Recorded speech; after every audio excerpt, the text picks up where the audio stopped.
Hoje estou começando uma nova série que eu vou pregar durante alguns domingos aqui com vocês. Essa série é baseada no livro de Juízes, na Bíblia.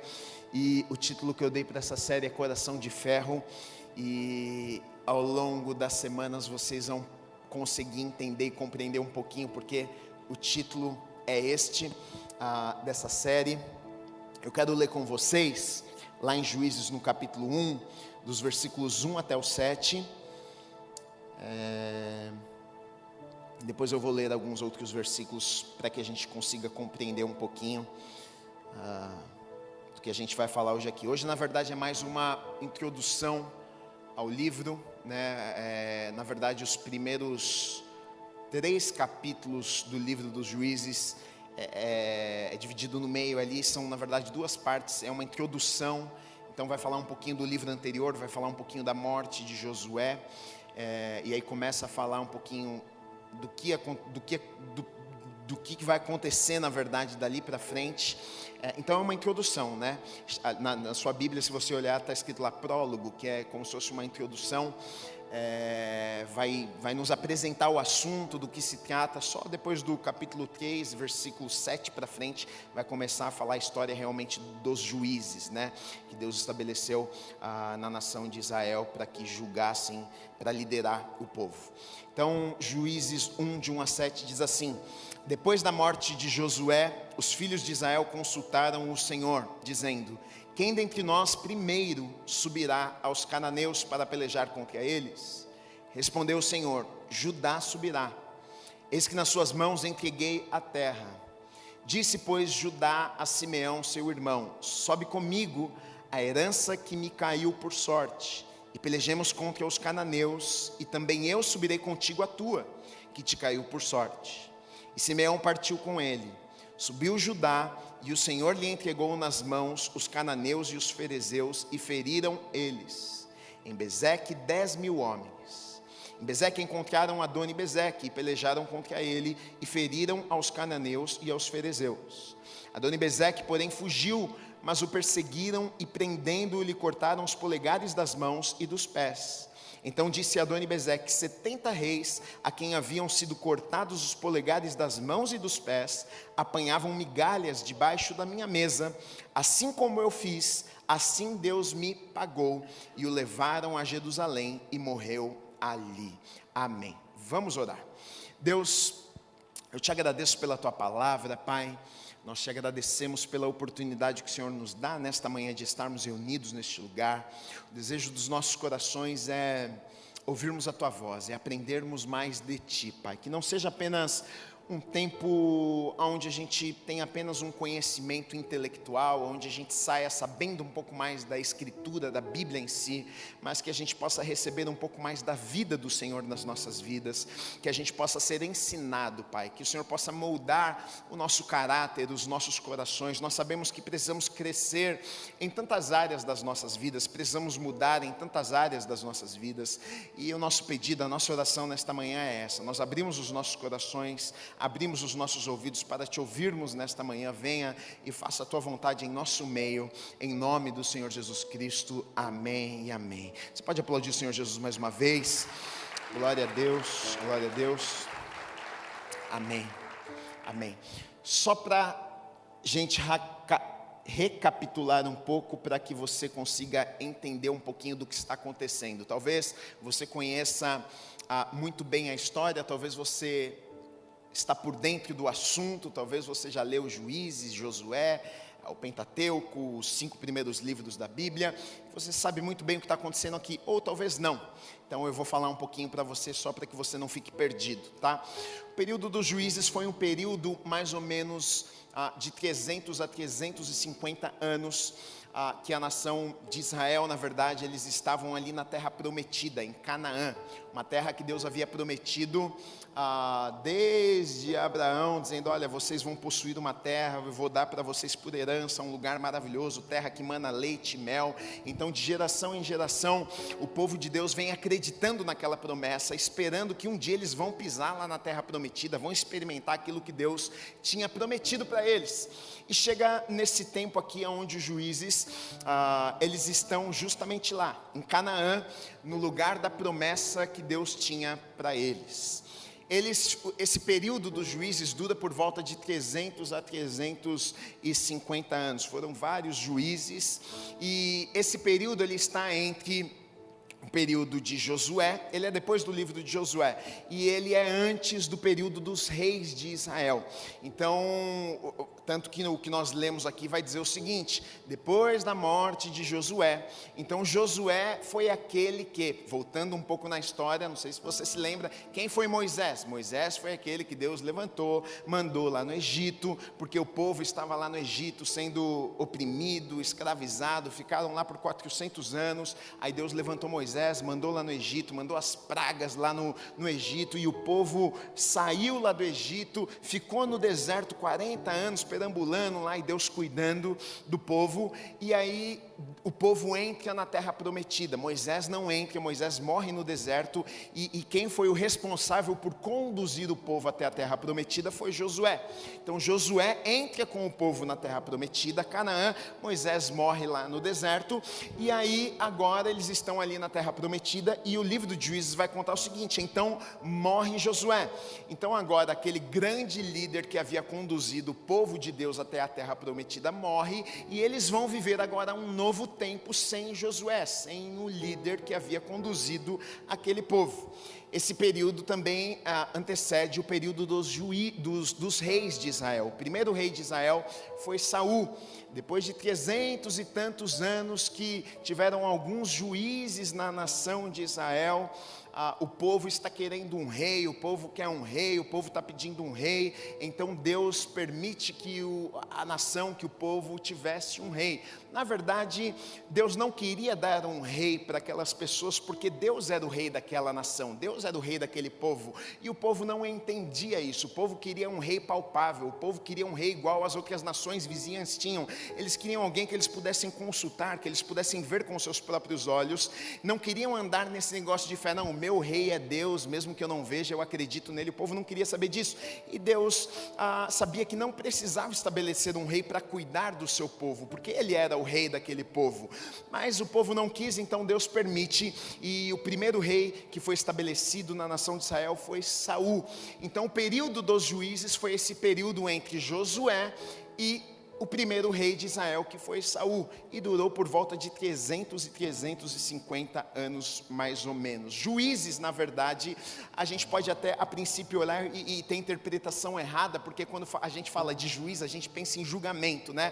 Mas na verdade foram homens, mulher também, levantados por Deus, não para julgar o povo, não para trazer juízo, mas para liderar, para alertar o povo, para trazer de volta, para ser boca de Deus no meio daquele povo, de uma nação que havia se esquecido dos caminhos de Deus, havia se esquecido de Deus.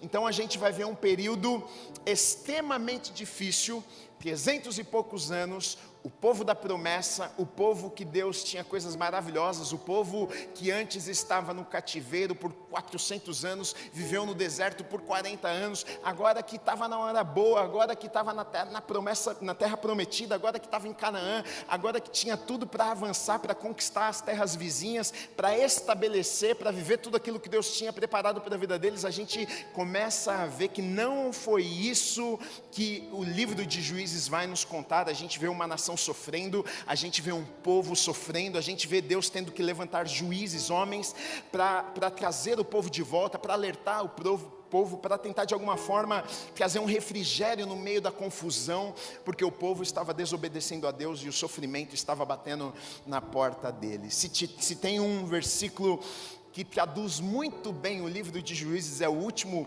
versículo do livro, que está lá em Juízes 21, 25, que diz assim: naqueles dias não havia rei em Israel, cada um fazia o que achava mais reto.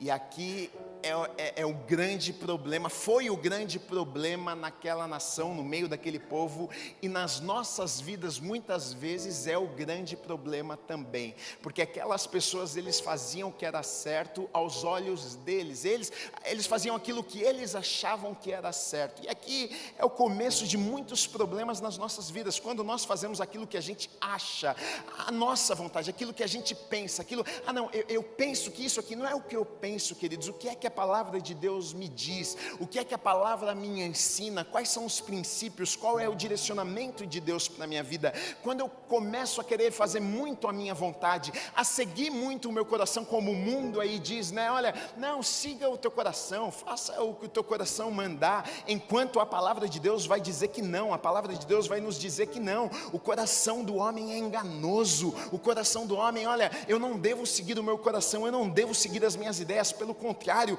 muitas vezes a palavra de Deus vai contrariar o nosso coração, muitas vezes os princípios da palavra vão contrariar as nossas ideias e vontades até, e é uma escolha que eu e você temos que tomar todos os dias. O que é que eu vou fazer? Eu vou andar por aquilo que eu penso, eu vou andar por aquilo que eu acho, eu vou andar por aquilo que os meus olhos podem ver, ou eu vou andar nos princípios da palavra de Deus, e o livro de Juízes, na verdade, se resume nesse versículo, porque eles faziam aquilo que eles bem entendiam, aquilo que eles tinham vontade, eles iam lá e eles faziam, e por isso que eles viveram tudo o que Deus não tinha preparado para a vida deles, e deixaram de viver aquilo que Deus tinha preparado para a vida deles. Assim é nas nossas vidas, quando a gente faz a nossa vontade, quando a gente faz aquilo que dá na nossa telha, quando a gente faz do nosso jeito, a gente deixa de viver aquilo que Deus tem preparado para as nossas vidas.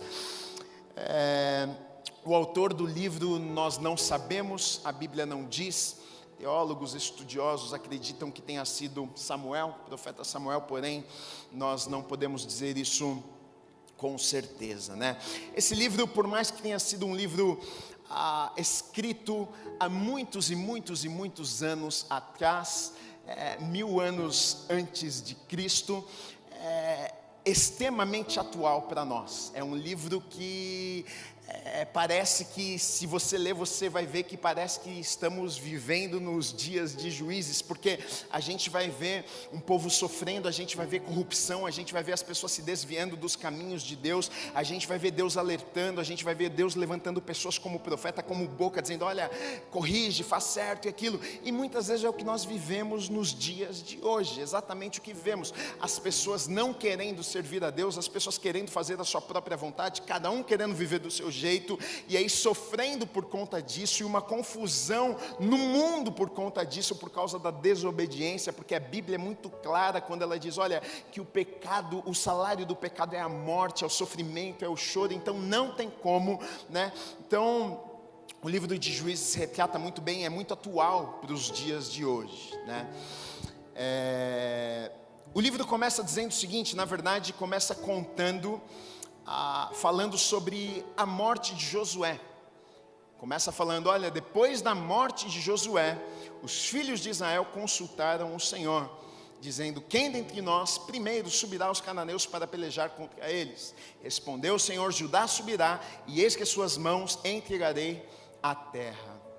Então olha só, aqui a princípio parece que é só um fator histórico, o escritor está apenas nos contando o que havia acontecido ali, olha, morreu Josué, e agora se inicia um novo ciclo, morreu Josué, e agora o povo vai viver um outro tempo.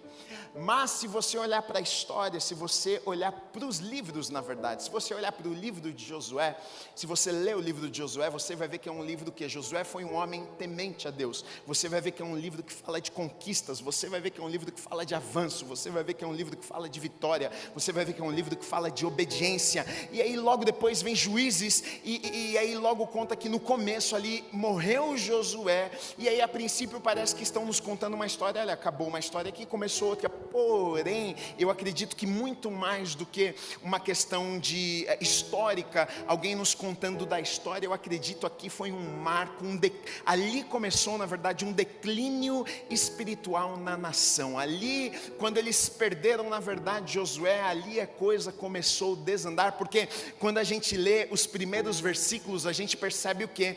Que a influência de Josué a princípio ainda estava sobre a vida das pessoas, porque a primeira coisa que eles fazem quando Josué morre, Josué morreu e agora eles chegam lá, estão lá na terra prometida, eles falam: o que é que nós vamos fazer agora? O que é que eles fazem? Eles vão até Deus, eles perguntam para Deus: Deus, o que é que nós devemos fazer agora? Quem é que vai subir para batalhar? E aí Deus responde: a tribo de Judá, é isso que vocês devem fazer. Então aqui a gente ainda parece que vê resquícios na vida de Josué, a gente percebe ainda que na liderança de Josué, mesmo ele tendo morrido, as pessoas ainda estão colhendo algumas coisas, mas não dura muito tempo, porque o Josué já não estava com eles mais ali. Agora eles teriam que tomar as próprias decisões, eles que teriam que fazer as próprias escolhas. Josué já não podia mais fazer escolhas por eles, porque Josué não estava mais ali no meio deles. Agora eles precisavam escolher servir a Deus, fazer aquilo que era certo. E a gente vai perceber que um declínio espiritual começa a acontecer naquela nação, e aí a gente vai ver o resultado que isso gera. Agora a minha pergunta é: o que é que será que aconteceu? O que é que será que aconteceu? Porque se você voltar um capítulo, se você voltar no finalzinho ali de Josué, ele questiona o povo, ele fala com o povo: olha, o que vocês vão fazer? O que vocês vão querer da vida? Vocês vão obedecer a Deus? Vocês vão servir a Deus? E aí sabe qual é a declaração do povo? Olha o que diz em Josué 24, 15 e 16, diz assim: porém, se vos parece mal servir ao Senhor, escolhei hoje a quem sirvais, se aos deuses a quem serviam vossos pais, que estavam da além do Eufrates, ou aos deuses dos amorreus, em cuja terra habitais. Aí ele diz o seguinte: eu e a minha casa serviremos ao Senhor. Versículo 16 diz assim: então respondeu o povo e disse: longe de nós abandonarmos o Senhor para servirmos a outros deuses. Então, a princípio, antes de Josué morrer, ele pergunta para o povo: e aí, o que vocês vão fazer? Vocês vão querer servir outros deuses e tal? O povo fala: não, longe de nós, a gente vai servir a Deus, que é isso? Estamos juntos, tá tudo certo, a gente não vai abandonar os caminhos do Senhor, não. Só que em Juízes, no capítulo 3, no versículo 7, pouquinho tempo depois, as mesmas pessoas, o mesmo povo, olha só o que diz no versículo 7 de Juízes 3: os filhos de Israel fizeram o que era mal perante o Senhor, e se esqueceram do Senhor, seu Deus, e renderam culto aos balins e ao poste ídolo. O que é que aconteceu em tão pouco tempo? Um povo dizendo: não, nós vamos servir a Deus. Não, está tudo certo, Josué, pode ficar tranquilo. Josué diz: olha, eu e a minha casa vamos servir ao Senhor. E vocês, o que vocês vão fazer? Não, nós vamos servir ao Senhor também, nós vamos servir a Deus. Mas pouquinho tempo depois, a Bíblia já nos conta, o escritor aqui já diz: olha, e o povo já estava adorando a outros deuses, já não queria saber de Deus. O que é que aconteceu em tão pouco tempo? O que será que entrou no meio daquele povo? Qual foi o veneno que entrou no meio, que eles deixaram de servir ao Senhor? O que aconteceu, né? Porque em tão pouco tempo nada acontece do dia para a noite, as coisas não funcionam assim. A gente não toma decisões na nossa vida que vão mudar o nosso destino do dia para a noite. A gente não deixa de acreditar em Deus do dia para a noite, a gente não deixa de servir a Deus do dia para a noite. A gente não né? As separações, por exemplo, num casamento não acontecem do dia para a noite. As coisas vão acontecendo, e aí chega num ponto que chega ao fim, termina. E o que aconteceu aqui para que aquele povo se esquecesse de Deus?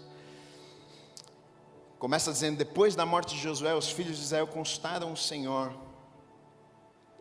dizendo: quem dentre nós primeiro subirá aos cananeus para pelejar contra eles? Respondeu o Senhor: Judá subirá, eis que nas suas mãos entregarei a terra. E aqui a gente a princípio pode olhar e dizer: puxa, que coisa bonita, que coisa boa, porque eles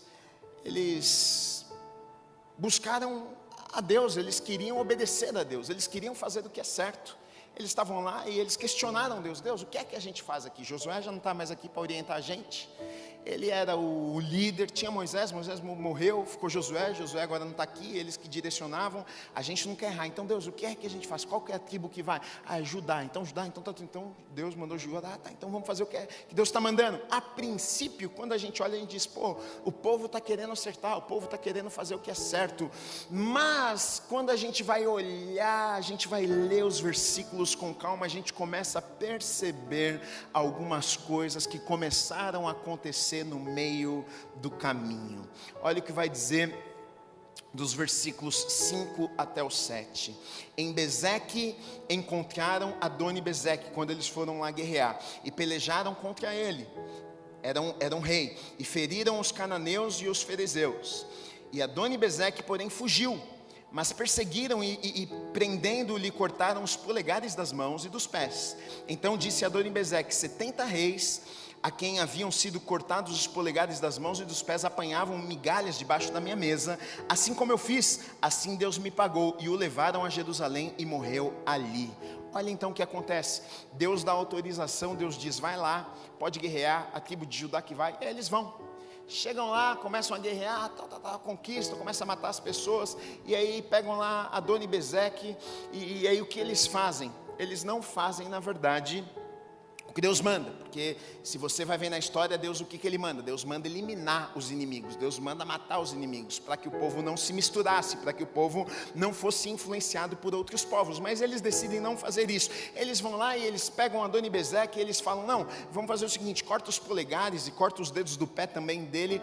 Por que é que eles faziam isso? Porque era um costume de guerra. Eles faziam isso mesmo porque eles invalidavam a pessoa. O que é que um homem faz sem os polegares, sem o dedão do pé? Ele não conseguia mais segurar numa arma, ele não conseguia pegar uma espada, ele não conseguia lutar. Então, na verdade, eles pensaram o seguinte: ao invés de nós matarmos esse homem, para que a gente vai matar? Vamos fazer o seguinte, corta o polegar dele, pelo menos a gente tem um escravo a mais, vamos levar embora, a gente tem o cara agora de funcionário, ao invés de matar, a gente tem alguém que vai trabalhar para a gente agora. E eles fazem isso, só que sabe qual que é o problema? Esse era um costume pagão, isso aqui não era um princípio de Deus, não era um princípio para o povo de Deus. E tanto que você vai ver que Adoni-Bezeque, ele vai dizer o seguinte: olha, eu fiz isso aqui com 70, tinha 70 homens que comiam as migalhas que caíam da minha mesa. Ele era pagão, ele não servia a Deus. Ele está dizendo: olha, a mesma coisa que eu fiz, Deus está pagando da mesma forma que eu fazia com as outras pessoas. Só que agora o povo de Deus está fazendo a mesma coisa. Agora o povo que era separado, agora a nação que era escolhida, agora aqueles que eram para agir de forma diferente, estão agindo da mesma forma que o povo pagão agia. Eles estão tendo as mesmas atitudes que o outro povo tinha. E aqui a gente começa a perceber um problema. Aqui a gente começa a ver algumas concessões que o povo começa a abrir. Eles obedecem a Deus em ir para a batalha, eles perguntam para Deus se devem ir para a batalha ou não, mas aí lá na batalha eles decidem mudar um pouquinho o plano. Lá na batalha eles decidem fazer do jeitinho deles. Lá, bom, já viemos até aqui, Deus disse que deveria vir, é a tribo de Judá, a gente está aqui, está tudo certo.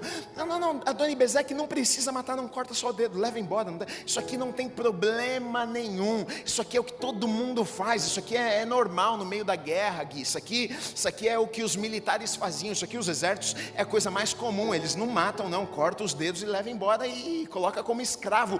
E aqui, queridos, é onde começa a entrar um veneninho, e muitas vezes é onde nós somos vencidos nas nossas vidas. Sabe por quê? Porque é aqui que o diabo vai trabalhar. Ele vai dizer para mim e para você, sabe o que? Olha, não, aquilo lá não tem problema, todo mundo faz aquilo lá, todo mundo lá no trabalho faz aquela coisa, todo mundo lá na faculdade faz desse jeito aqui, as pessoas do mundo, elas agem desse jeito, isso é a coisa mais normal lá fora, Gui. Você está por fora, não tem nada a ver resolver isso aqui, não tem problema nenhum. E na verdade foi o que eles pensaram, não tem problema nenhum, os outros povos fazem isto também, mas eles abriram concessão, eles fizeram o que não deveriam ter feito. A ordem de Deus era: elimina o povo, mata o povo, não traga ninguém com vida de volta. Mas eles desobedeceram a Deus, e por causa da desobediência deles, a gente vai ver que eles colheram muitas coisas ruins, e coisas terríveis começaram a entrar na vida deles,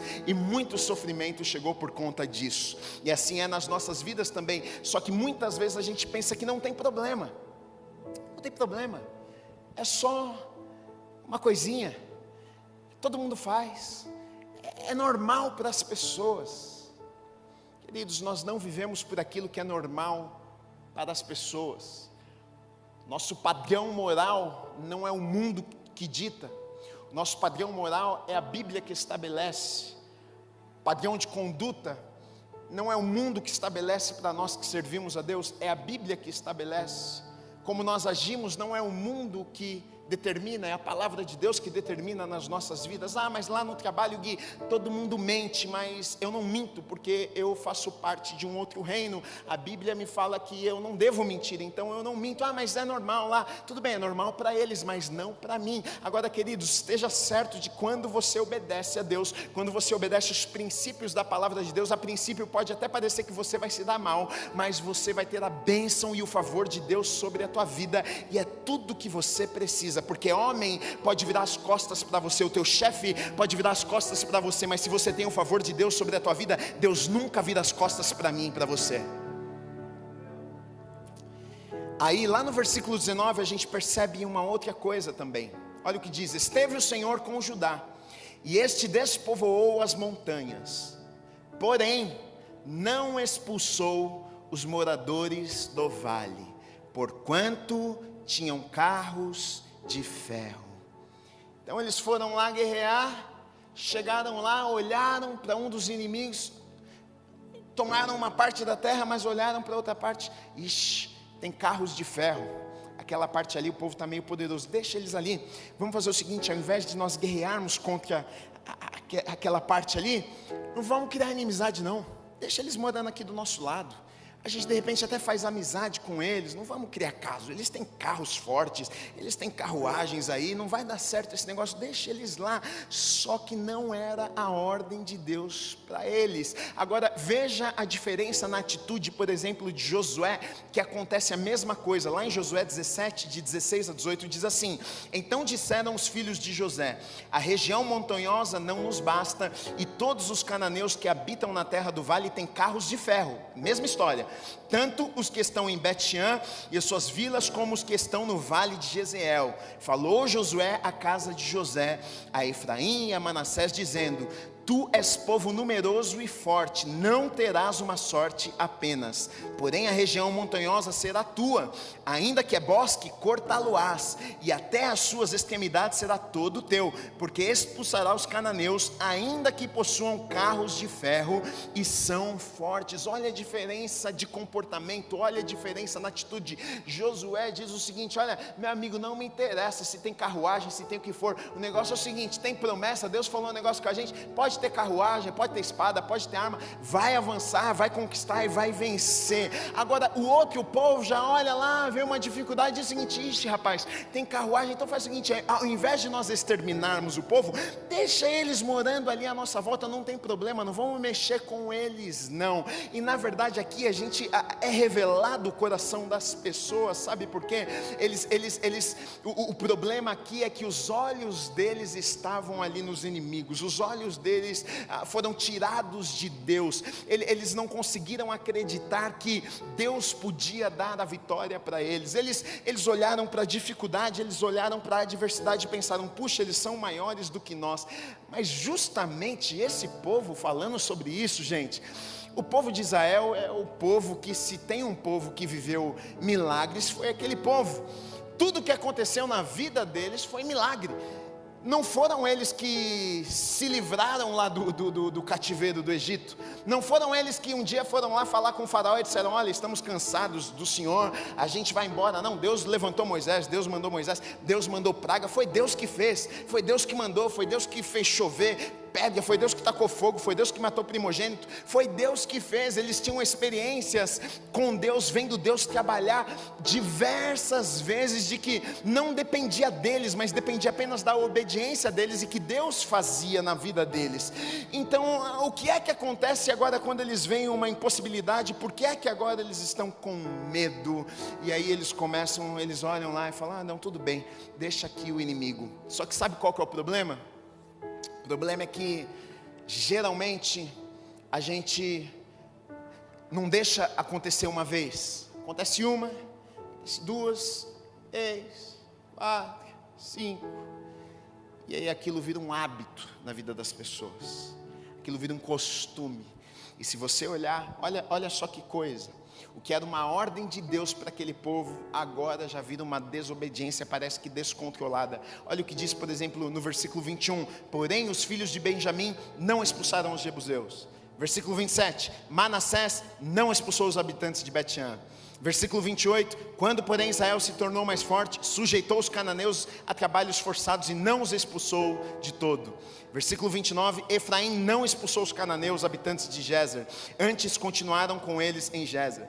Versículo 30, Zebulon não expulsou os habitantes de Quitron, nem os de Naalol, porém os cananeus continuaram com eles sujeitos a trabalhos forçados. Versículo 31, Aser não expulsou os habitantes de Aco, nem de Sidom e nem de Alade, os de Aquzibe, e os de Elba, e os de Afeca, e os de Reob. Versículo 33 diz assim: Naphtali não expulsou os habitantes de Bet-Semes, nem os de Bet-Anate, mas continuou no meio dos cananeus que habitavam na terra. Porém os de Bet-Semes e de Bet-Anate lhe foram sujeitos a trabalhos forçados. Então, algo que a princípio, deixa ele ali, agora vira um costume, vira um hábito. Todas as tribos estão indo guerrear, as 12 tribos de Israel, cada uma responsável por atacar um lugar, e agora quando eles vão lá avançar, conquistar a terra, e eles chegam lá, eles percebem: puxa, aquele ali não mexe não, deixa aqui, deixa lá, deixa ele vizinho, esse aqui vamos colocar para trabalhar junto com a gente. E a ordem de Deus agora já não é mais ordem nenhuma, agora eles estão fazendo o que eles bem entendem, o que eles acham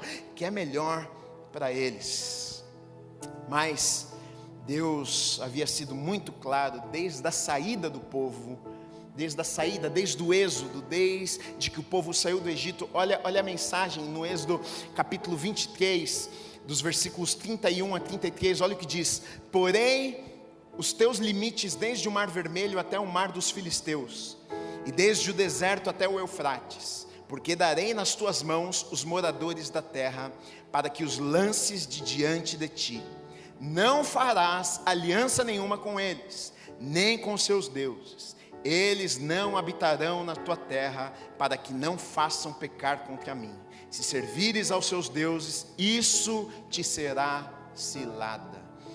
Isso aqui não foi uma vez não. Deus falou com o povo, com o seu povo algumas vezes. Não se mistura, não deixa o povo no meio, elimina, não abra concessões. Eles vão avançar, eu tenho promessas, eu vou levar vocês, eu vou conduzir vocês até a terra prometida.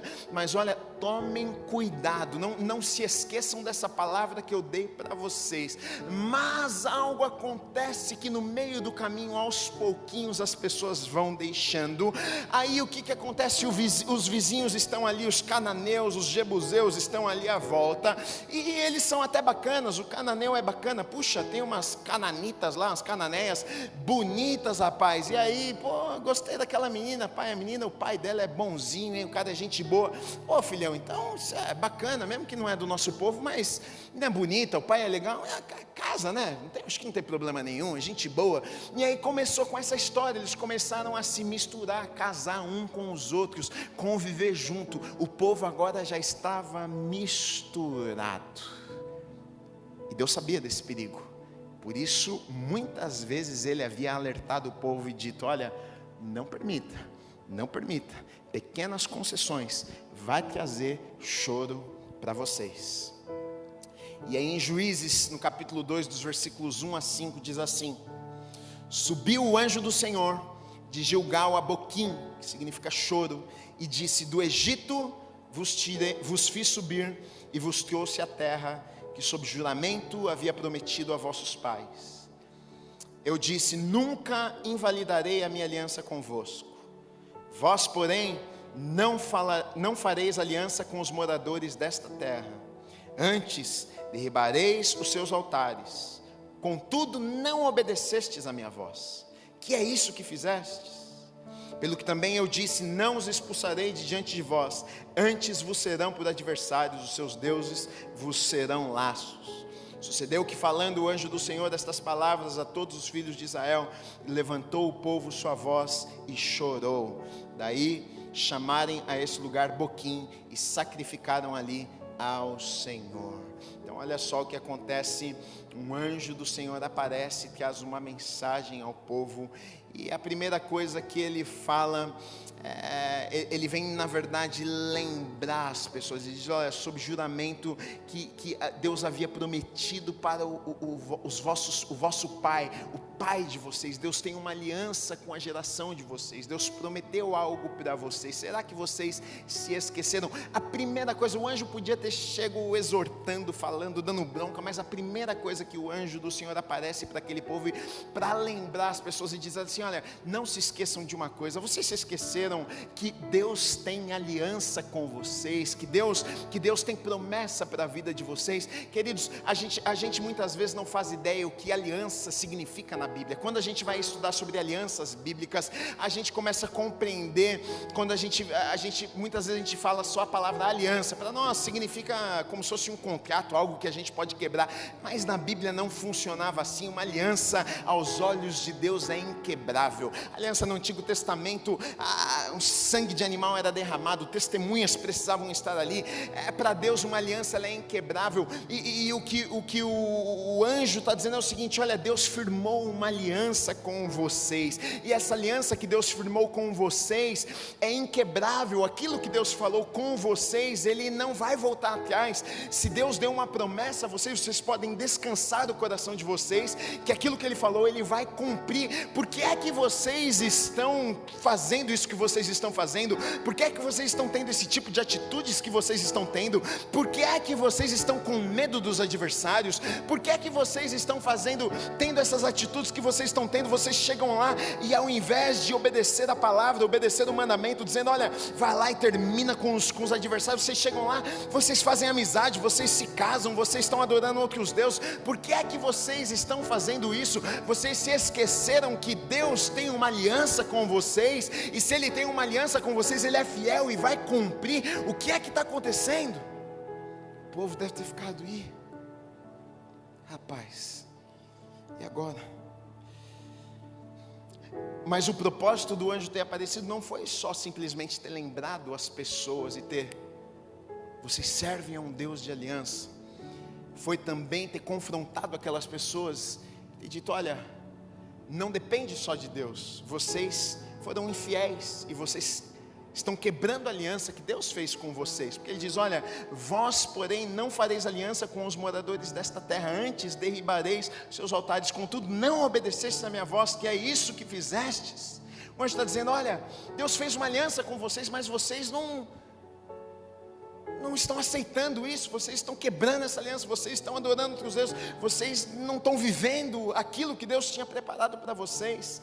Deuteronômio 28, versículo 2 e versículo 7 e 8 diz assim: isso aqui é promessa de Deus para esse povo, para aquele povo, para o povo da promessa. Diz assim: olha, se ouvires a voz do Senhor teu Deus, virão sobre ti e te alcançarão todas estas bênçãos. Aí versículo 7 e 8 diz assim: o Senhor fará que sejam derrotados na tua presença os inimigos que se levantarem contra ti. Por um caminho sairão contra ti, mas por 7 caminhos fugirão da tua presença. O Senhor determinará que a bênção esteja nos teus celeiros, e em tudo que colocares a mão te abençoará na terra que te dá o Senhor teu Deus. Queridos, esse povo era um povo carregado de promessas sobre a vida deles, eles tinham promessas do Senhor, eles tinham uma aliança com o Senhor.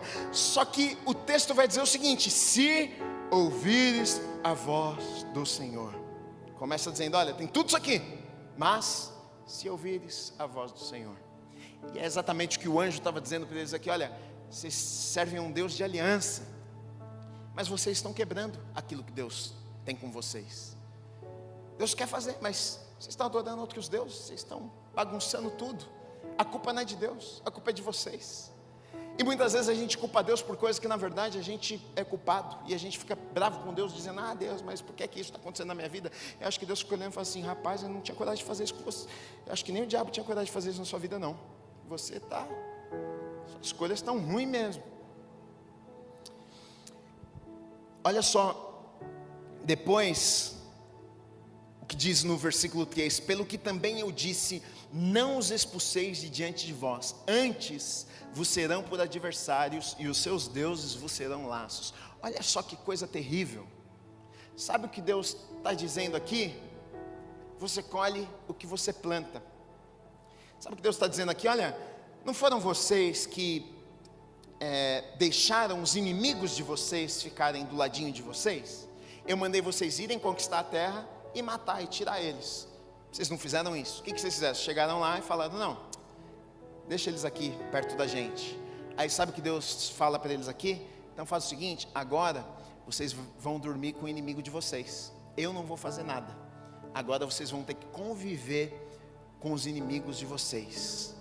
E eu não vou fazer nada. É isso que está dizendo o texto aqui, Deus dizendo, olha, eu não vou fazer isso por vocês. Essa aqui é a consequência. Sempre os nossos atos trazem consequências. Ai, Gui, mas que Deus maldoso. Não, Deus maldoso não, Deus de amor. Porque quem ama ensina, quem ama repreende. Se você é pai, se você é mãe, você tem um filho, o seu filho faz algo errado, você não passa a mão na cabeça do seu filho, você repreende o seu filho, você dá bronca no seu filho. Por quê? Não é porque você odeia o seu filho, você quer ver o seu filho quebrar a cara. Pelo contrário, é porque você ama e você não quer ver o seu filho quebrando a cara, e você sabe que você precisa corrigir o seu filho, você sabe que você precisa dar uma bronca no seu filho, você sabe que às vezes você precisa deixar o filho de castigo, você precisa tirar algo que o seu filho gosta para que ele possa aprender. Aqui é Deus dizendo para o povo, olha, infelizmente não é isso que eu tinha para vocês. Eu não queria que vocês tivessem que conviver com os inimigos, eu não queria que vocês tivessem que passar por isso que vocês vão passar, de ter que dormir com o olho aberto e um fechado, porque o inimigo está do lado, e durante a noite ele pode vir e cortar a tua cabeça. Não é isso que eu tinha. Vocês iam avançar, eu ia dar vitória, vocês iam viver tranquilos.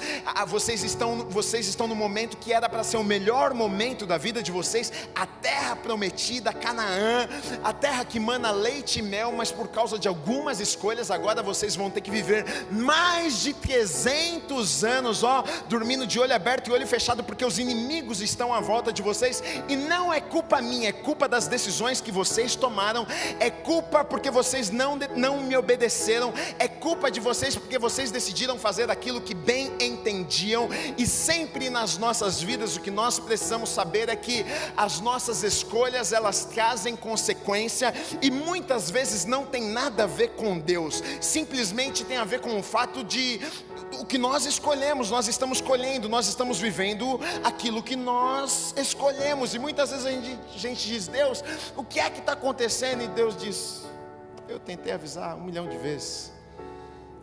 E com o povo foi a mesma coisa, porque Deus avisou muitas vezes, Deus lembrou das promessas muitas vezes, Deus falou muitas vezes, Deus deu orientações muitas vezes, mas o povo foi duro, o povo desprezou. Sabe aquele negócio de tipo assim, não tem problema nenhum, acho que isso aqui não tem problema. A gente é assim mesmo.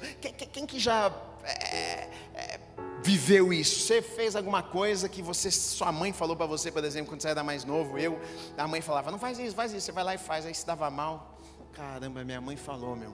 E é pior ainda quando ela vem e fala assim, não te falei? Aí você fala, precisava falar ainda. Aí você fica pior ainda, eu te avisei. É muito ruim quando a gente quebra a cara e alguém fala, te avisei, hein?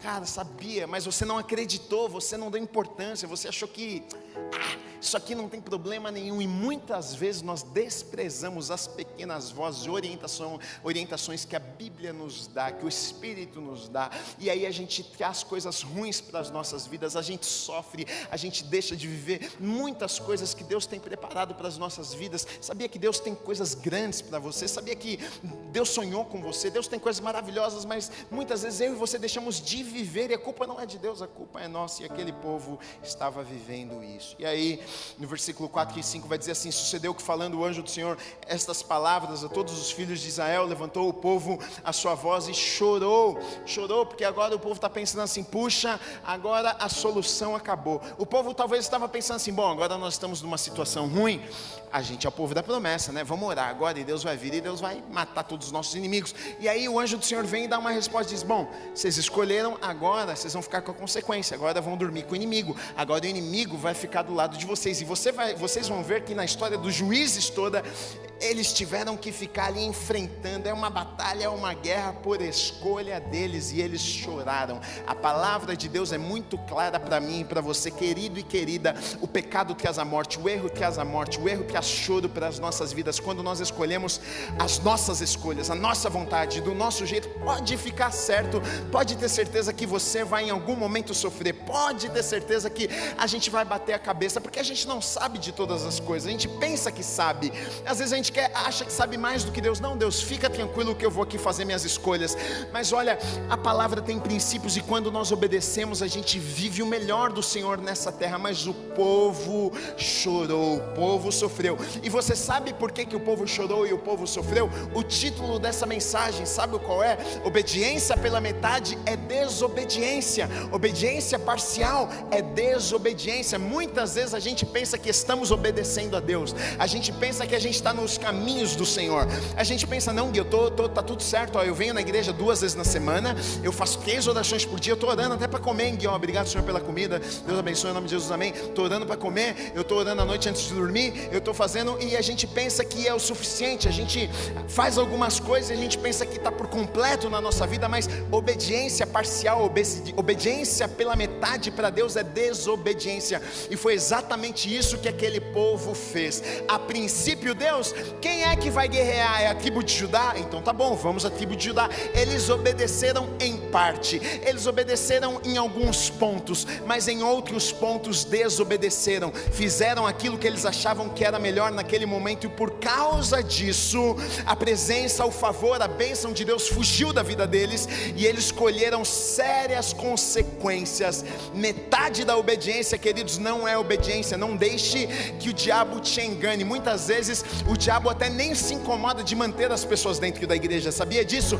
Ele engana as pessoas, a pessoa está dentro da igreja, ela senta e ela vem, ela fica feliz, e ela não conserta as coisas na vida dela, ela obedece só até aqui, só até certo ponto. Aqui, Deus, deixa comigo o que eu faço, e o diabo nem se incomoda que ela vai na igreja. O diabo até deixa: isso, meu filho, vai lá, vai achando que está tudo certo na tua vida, e você fica sentado no banco da igreja pensando: oh, minha vida está resolvida, hein? Oh, Gui, eu vou para o céu, a minha vida agora é uma bênção. E o diabo está te enganando, porque a gente pensa que se a gente obedecer em uma área, o resto está tudo certo, querido. Se você não obedecer Deus em tudo, você não obedece em nada. Se o Deus não tiver o teu coração por completo, ele não tem pedaço nenhum.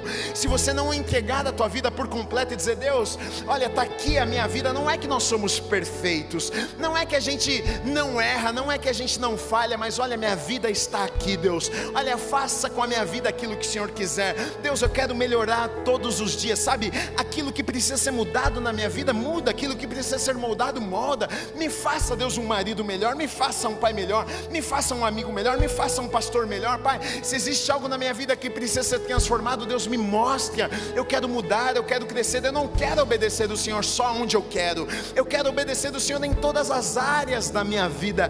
Se este for um desejo do seu coração, do meu coração, certamente Deus vai nos ajudar nesse processo, e nós vamos viver as promessas, nós vamos viver as bênçãos, como esta música fala: até 1000 gerações a minha casa vai ser abençoada, os meus filhos vão ser abençoados. Aquele povo, eles tinham a promessa, ele era o povo que era para viver as bênçãos de Deus. Eles estão na terra prometida, queridos, em Canaã. Era momento para festejar, é terra que mana leite e mel, é tempo de festa. Mas mas por causa das escolhas eles sofreram. Que não seja assim na minha vida, que não seja assim na tua vida, que você compreenda isso, que aquilo que você precisa acertar na tua vida, na tua casa, na tua família, você acerte, para que isso que nós declaramos aqui, você possa receber sobre a tua vida, sobre a tua casa, que as bênçãos do Senhor, que aquilo que Deus tem sobre a minha vida, sobre a tua vida, se concretize, se realize nas nossas vidas, em nome de Jesus.